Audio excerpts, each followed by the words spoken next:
Well, good afternoon or evening or morning or whenever it is you're watching this session. My name is Carmen Scoggins and I am a high school Spanish teacher in North Carolina in the Appalachian Mountains. I teach Spanish all day and then I go to our local university, Appalachian State, and I teach a methods class for future language teachers. I'm so happy to be here with you guys. And here's my information. My students, my last name is Scoggins, and so my students call me Scog Dog. So I hope this session finds you well. And I just want to say that I am just so excited for you and for your new language adventure. Or maybe this is a lifelong journey for you already. And so that just makes me so happy because certainly learning another language or multiple languages is a lifelong endeavor. It has been for me. I started learning Spanish when I was about 14 years old. And now I'm a little bit older. I won't tell you how old I am, but it's just been my passion. And I hope that by you coming to this conference, you're just going to get pumped about what languages can do for your future. So let's get started. These are some things that you can expect to hear in the next few minutes. This says, actually, let me move my photo. I can set language goals for myself. I can chart my own, my progress with the language, and I can reflect in order to move forward. Sometimes we have to look backwards in order to move forward. So those are our goals that we're gonna have for our short time together. Now, I have a question for you.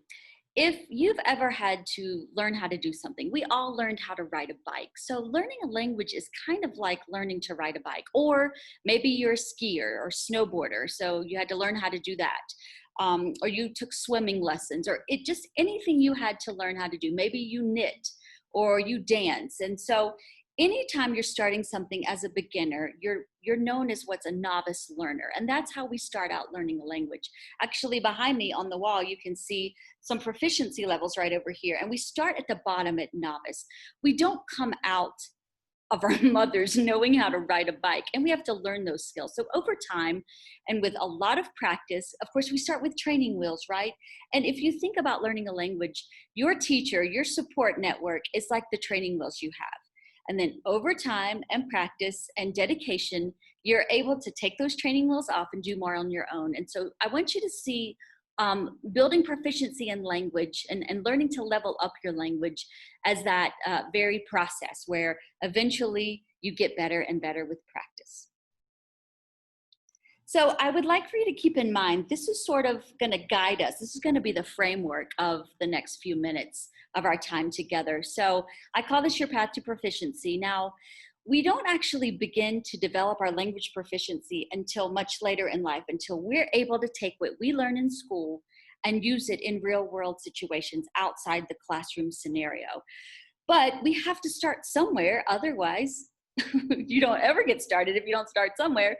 So here's my suggestion to you that first of all, and we're going to talk about this in a minute, that you identify how you learn. Do you understand how you learn best? Because that's going to be important. We're going to talk about setting goals.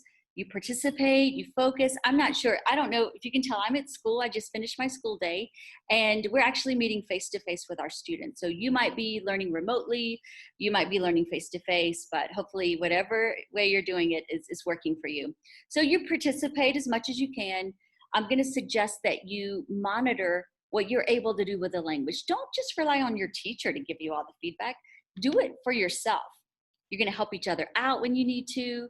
And you got to practice. If I'm talking to a group of athletes right here, if you're an athlete or you do anything, if you're a dancer or a musician, you've got to practice a lot. You've got to put a lot of time in, and we'll talk about that in a minute too. And then you've got to reflect. Like I said, sometimes we have to look back in order to be able to move forward. And of course, our goal as teachers is to help you use the language outside of the classroom. So keep this framework in mind. I'm going to sort of break this down into more of a sports analogy, maybe a gaming analogy at times, but if you're an athlete, even if you're not, you'll understand these terms. So we're going to focus on a couple of things. I'm going to look at my notes a little bit. So we've got preseason, okay, getting ready to start the season, practices, then there's the big game, and then there's the locker room. What do we do after the game is over? Well, we're going to find out some ideas. Now, remember, this is an analogy for learning language and how you can help yourselves level up your language skills. I know a lot of you are interested in the global seal of biliteracy, and hopefully some of these strategies will help you out. Okay, one of the first things I suggest is in preseason, it's like you're preparing for the season to start, you're weight training for athletics, you're carbing up, you're hydrating all the time. And it's going to be the same way when you're learning a language. You're preparing yourselves to learn how to play the game better, how to do the dance better, how to do whatever skill better that it is that you're learning or that you're practicing for. And so if you think of learning a language in those terms, hopefully it makes sense to you. So take what you already know about yourself. You probably by now know what kind of learner you are. So consider that when your teacher gives you different activities. I know that I'm not a good listener. I mean, I'm a good listener, I'm here for you and everything, but when someone tells me something, I have to write it down or I don't remember it well. So maybe that's your learning style. I'm extremely visual right over here. That's me all the way.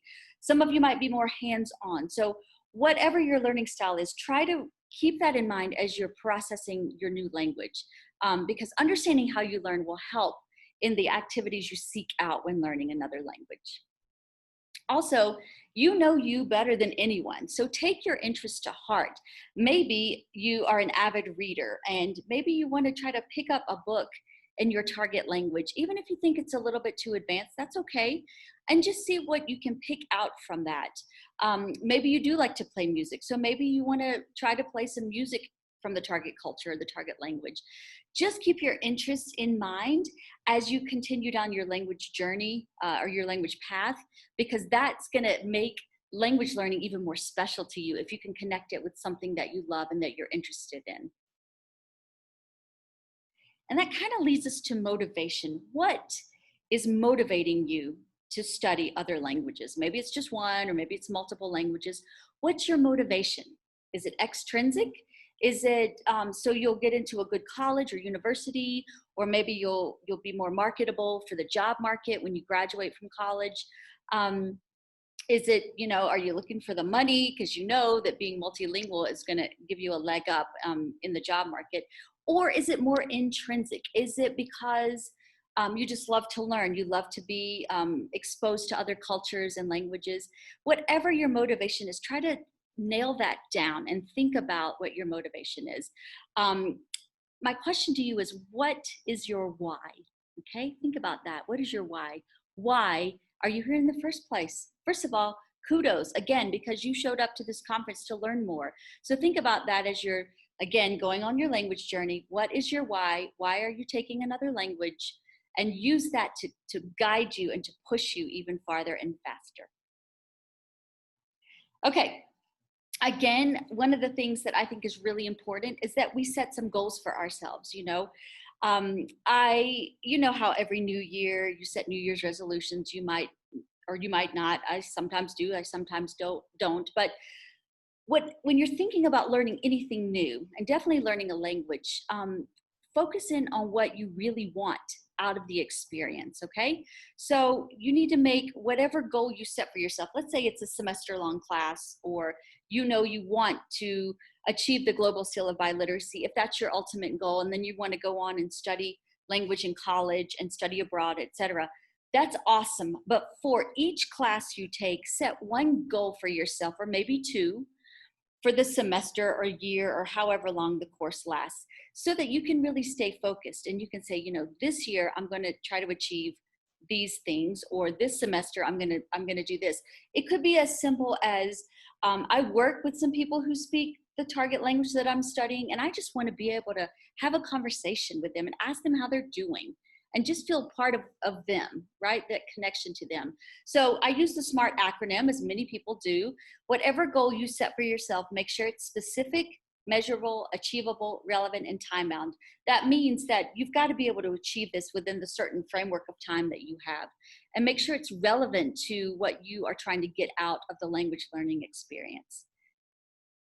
Okay, so that was preseason, just kind of knowing who we are and setting up our background and making sure that we are true to ourselves as we learn anything new. If I'm a diehard athlete and I want to get better at my skill, my sport, then I have to know myself. I might not get up and want to practice in the morning, but maybe I care enough about that sport to to do that. So think about language in that way. I know that's a bit of a drastic leap to think about learning something academic versus playing a sport, but hopefully you understand what I'm trying to say. You've got to make this a commitment. And here is where that's going to happen. Honestly, with practices, that's where the real learning happens, I think. That's where the real growth happens. You know, you can be a great athlete already. The big game is huge because, you know, it might be the championship, or maybe you're playing a video game with somebody and you're out to get that mission and be the top person. All that's important to you, but it's when we practice and when we fail and when we learn from our mistakes that we're going to see the most progress in whatever it is we're trying to learn, like learning a language. We know that learning a language is messy and it's difficult, and we don't always feel comfortable speaking the language, right? We also know probably that we are able to understand the language that we're studying a lot faster than we're able to produce it. And that's okay. That's how, again, how we learn how to do anything. I have a 6-month-old niece, and right now she's just listening and taking it all in. And eventually, so right, she's gonna do that for like a year, right? And then eventually she'll be able to start talking. So she's listened and just absorbed like a little sponge. And that's kind of how we acquire language. So we're getting ready, we're practicing, we're going to do this every day. Let's move on to the next segment. Okay, how do you get better at something? Like I just said, you practice. You cannot just go out on the field to play that soccer game without practicing.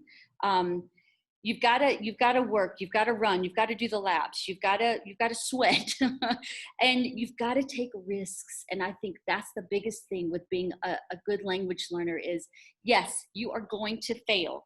When I was in college, I studied abroad in Mexico for a semester, and I got dropped off and a little bit early. Like the family I was going to live with didn't even know I was there yet. So I had to all of a sudden solve my own problem in my second language. And boy, was that a big shock to me. But you know what? I did it.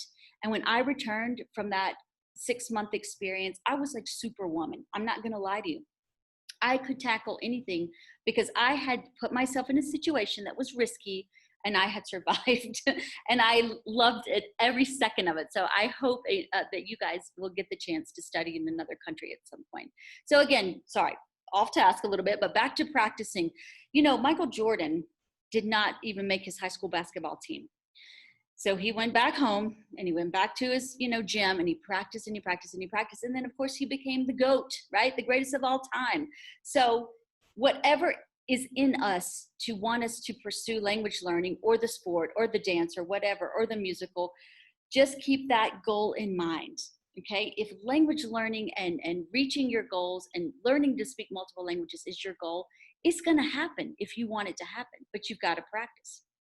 Okay, again, as I mentioned, setting like a semester long or year long language goal for yourself. You could even set a weekly goal for yourself. Maybe you just want to say, okay, this week I'm going to, again, try to start a conversation with someone I work with, or I'm going to watch one movie on Netflix in the target language.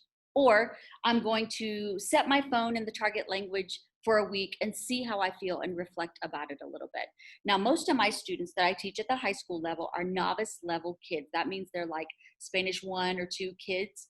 And they still are able to set a language goal. And then at the end of the week, we evaluate that goal and they feel some validation that they were able to meet that goal. Or maybe if they weren't able to meet their goal, then I can help them reflect on why and what they can do to improve. So set a goal for yourself, a weekly goal.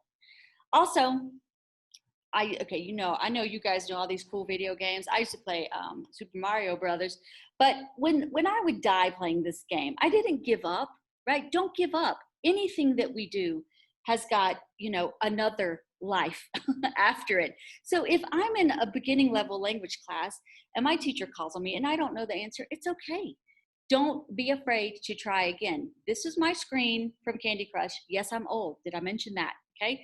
So I don't play the cool games you guys play, but when I get to this level and I say, and the game is over, of course I want to retry, because that's how we are within us. We don't want to give up. We don't like to fail, right? So yes, I want to play again. I want to push that button, start.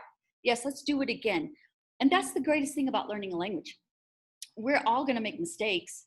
We're not going to be perfect every single time. Like I said, I started learning language when I was 14. Okay, I'll go ahead and tell you, I'm 48 now. Okay, so it's been a while. It's been quite the journey for me, and I still make mistakes, and I'm okay with it. And I just say, gosh, I knew that, and then I move on, and it's fine. Okay, so don't forget, you've got a retry button. You've got a play again button that you can do. So hit it. Remember, you're just practicing right now. This also will lead to being able to level up. Okay, you know that terminology from video games. I know most of you probably play video games. Now again, my generation, we played Pac-Man and Galaga and Centipede and stuff like that, and Frogger, but there was always another level. And I was always trying to get to that next level. It's the same thing with learning a language. These are on the wall behind me. I mentioned this is the same picture. We all start here at the novice level and we work our way up. And it takes time, and don't get frustrated. And it happens over time. It's not just like you're not gonna leave the first level of the class you're taking be, oh yeah, I'm awesome at this language. No, you might be, but it takes time to build proficiency and to build progress in your language. So maybe even plot how you do with the language. Maybe take some of the feedback that your teacher gives you and look at the proficiency level he or she said you were, if they grade you in those terms. This is what the terminology I use with my students. Okay, so you're at this level, it's called Spanish 1, but you're actually, doing really well. So I would maybe on this task, I put you at novice high, and go to your teachers and ask them, how can I level up? Give me some strategies. What are some filler words I can use? How can I make my sentences a little stronger? What can I do to improve? Ask them. And I always suggest that you keep a growth mindset. If you know anything about growth mindset, this means that you are open-minded to taking those mistakes and learning from them, instead of just saying, I wasn't born to learn a language. I'm just not gonna do that. Of course you can do it, right? We all have that capacity within us. So having a growth mindset says, no matter how many times I fail, I can still do it. I might not be able to do it yet, but I will eventually be able to get to it. So with this mindset, think of the power of yet. Can't do it yet, but I will be able to with more practice and with support and with feedback from my teacher. So I made this little visual for you to think about. I'm calling it your playbook for the next thing. You're here already at this conference. Congratulations, it's awesome, okay? I think it's like the first one of its kind, so you're pioneers for sure. Accept the challenge, accept the language challenge, and that's what you're here to do, all right? Focus on your goals, choose a few things that you really want to accomplish, put in the time. That's what it takes, is the time and the effort, and you know that, you know how to do that, you're good at doing that. Access all that you can, okay? And what I mean by that is, like I said, put your cell phone in the target language, watch movies, listen to music, reach out to others for conversation practice. You guys are all over social media. Well, search out those things in your target language, and then it just becomes second nature to you, right? Put a movie on that you've seen a million times and change the language track to your target language and just see what you understand. Or listen to music, or like I said, or again, I'm a big social media person myself, so I do a lot in Spanish because it helps keep me a little bit fresh since I'm so old. And it also reinforces things I know, and then I learn some words. So try those things. And then, heaven forbid, teach someone else. Yeah, we know we learn best when we teach others how to do something. So maybe at your school, you could volunteer. Maybe you have like a National Honor Society and they ask for tutors for the language that you're teaching, or volunteer to work with a student who's struggling a little bit, because I promise you that once you have to teach another person how to do something in your language, it's going to make you a better language learner. So here's your playbook. Now we're ready for the big game. All right, we've had preseason, practices, and now the big game. Now this is really more kind of for what your teachers to see. What are you able to do and understand and produce back to us? So I put the little shark here who's demonstrating what he knows how to do, how well he knows how to do it.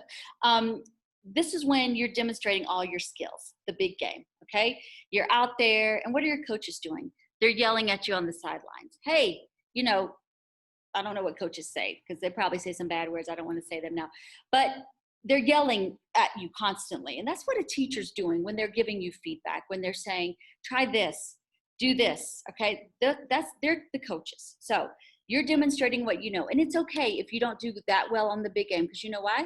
Because then you go to the locker room. All athletes, what do you do in the locker room? Okay, you take a shower, right? But you talk about the game. Okay. You get the feedback from your coach. So I watch my students every day in class watching the game from the night before. And it made me think, why don't you just go to the video, right? Videotape yourself speaking the target language or interacting in the target language. Or, and then, or just the audio. If you just want to put your little memo thing on your phone and just practice saying some things out loud. And then you go to the video and you listen to yourself and you say, man, that was not good. I could have said this here, or nailed it. I'm so proud of myself. Be reflective in this way and use the locker room time to go to the video per se. And reflect. Now, I have my students reflect a lot in writing, as you can see some examples here. Okay. And even if my students aren't doing well, most of them say, reflecting, it's hard to look in and say, wow, I wish I didn't have to listen to myself or watch that video that I made. But that's really one of the ways we grow. And every good athlete does that, or every dancer does that if you're trying to perfect a move, or just anything. You watch, that's all you do all day. You watch YouTube videos all the time. It's the same thing. Just videotape yourself. Okay, you don't have to put it on YouTube, but videotape yourselves and then learn from your own self. What a great idea. You can even use some technology. This is me. And I was using Flipgrid. I'm sure most of your teachers use this with you because it's just so awesome. So reflect in any way that speaks to you. I mentioned I'm old, but sometimes I use Snapchat filters because they make your skin look really good. And I'll just record a little reflection at the end of the school day. And then when I need to go back and think about how the day went, I have a fun way to think about how the day went by the Snapchat and the cute little videos and the cat ears or whatever. But it entertains me, but else it forces me to reflect. So just find a way to reflect. And always, always, always advocate for yourself. Don't just wait for your teacher to come to you. Reach out to your teacher and say, what can I do? Help me know how to level up. Help me. Call an emergency meeting. Okay, everyone's playing Among Us right now. So call an emergency meeting and say, hey, I need a little bit of help. I need to know what I can do to level up my language. Okay, here's another thing. We're almost done, guys. Hang in there. Don't forget that you're not out on that stage alone, or out on that field alone, or on that court alone. You have a team. You have a network of people that support you in this language journey that you have so bravely decided to take. And I'm suggesting these might be your teammates, obviously your language teacher, okay? No matter what level of language you're taking, that teacher wants you to be a lifelong language learner. My high school Spanish teacher is so proud of me because I became a Spanish teacher, but he just loves to hear from his students about how they're using their language skills. So your teachers, your administrators, your guidance counselors, they're all advocates for you. Friends and family are proud of you.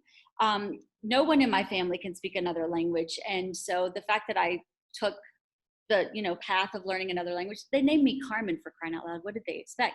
So it just gives them so much pride that they say, yeah, my child can speak another language. Colleges and universities are ready to bring you in and say, let us help take your language skills even farther. Study abroad. The workforce is ready to employ people that have all these amazing language skills. And you are becoming, through all this journey, part of a global society. You're part of a way bigger picture. You might be from a very small town like I am, but look what you're doing for yourselves. You are opening up such a big world for yourselves. So those are your teammates. That is your team. So the next play, guys, is up to you, okay? To put it simply. And I'm going to remind you of a few things you need to think about, okay? Don't forget to accept the challenge. You're here, you're doing it, okay? Focus on your your goals. Just kidding. It's cute though, right? So focus on your goals and think about what it is you want out of all of this experience, okay? Hopefully something life-changing. Next, put in the time. Be Rocky, eye of the tiger, okay? Dedicate the time, put in the effort, access all you can all the time. Be immersed in the language. Of course, if you get to study in another country, that helps you with the immersion experience, but you can build those experiences for yourself. Maybe you and some friends feel kind of the same way about learning this language, and you could set up a little group and do it together. That is even better. Access all that you can all the time. Teach someone else, okay? Because again, that's gonna help bring home those concepts, the idea. Then you begin to share your passion for language learning with others, and that might get them psyched up about doing the same thing you're doing, okay? But for now, guys, all I'm gonna say is it's game on. I'm so proud of you. I don't even know you, but I'm proud of you because as teachers, we just wanna create lifelong language learners. You've started the journey, you've accepted the challenge just by being here, and I know what you have in store for you is just amazing. So keep that in mind. Remember what it was like when you finally took those training wheels off and you were able to just go down that path by yourself on that bike. You were so much more independent, and that's eventually how you're going to be with your language skills. It's going to take you far in college. It's going to take you far with your job. Maybe you'll join the Peace Corps. You'll give back to your community. You'll be able to assist someone. It just opens up so much that maybe you never thought about before. So I'm excited for you. I wish you well. I wish I could say keep in touch, but I guess I don't know how to do that. So just know that you've got people that don't even know you that are advocating for you and are so proud of you. So game on, let's make it happen. And I'd like to thank you so much. It's been my pleasure to share a little bit about what I do every day and how I just believe in my students and believe in yourselves and go out there and do it. Thank you. Take care. Stay well.